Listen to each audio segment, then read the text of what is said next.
But first, let me take a selfie.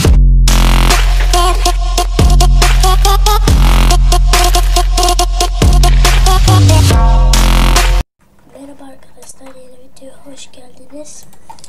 Bu video zırhlarımıza renk yapmayı göstermeyeceğim. Kitaba da sohbet renk yazmayı göstereceğim. BG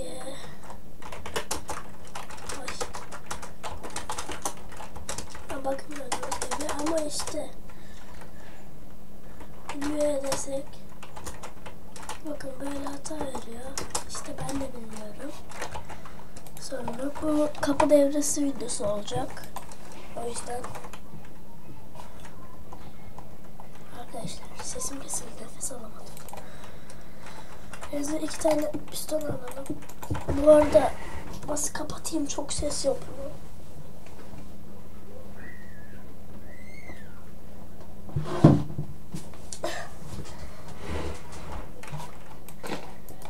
Ses iyidir. Şimdi ben kapım böyle olacak istiyorum. Şuraya da bir tane gelmesi gerekiyor. Bu buraya gidecek, bu da buraya. Şimdi biz de bunun arkasına şöyle bir piston koyarak. Devremiz kolay. Şunu şuraya, şuraya böyle getiriyoruz şuraya kadar. Tamamdır. Şimdi buraya da aynısını yapıyoruz.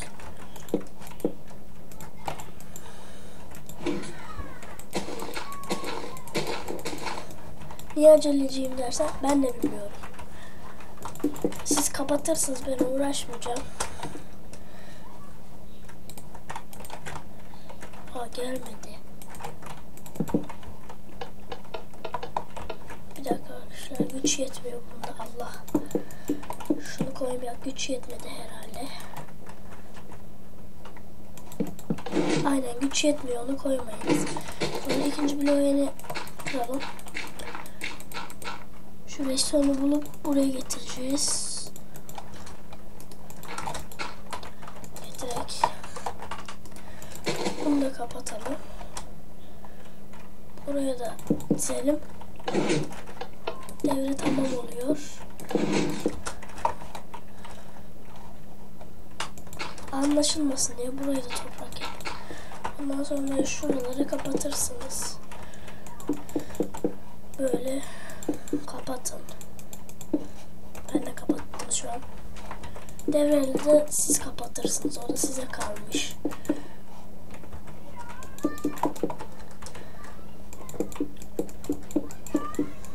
Böyle kapatıyoruz.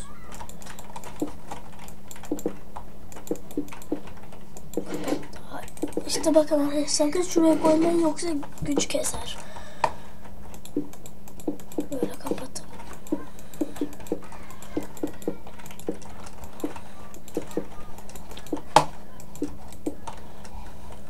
Buraları da kapatalım. Buraları açık bırakacak değiliz. Ha?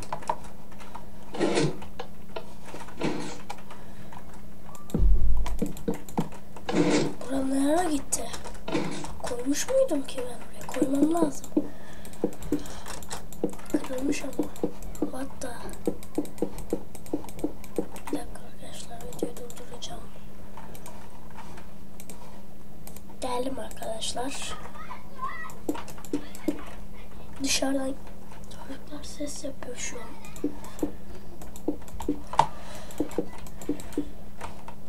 Çocuklar susun diye hemen gidip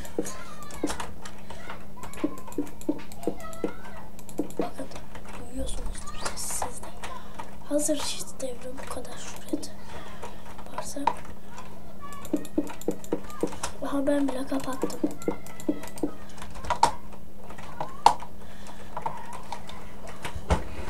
Bak şu videoda böyle yapak.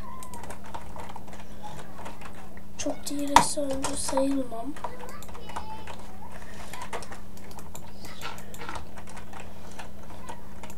Bakın.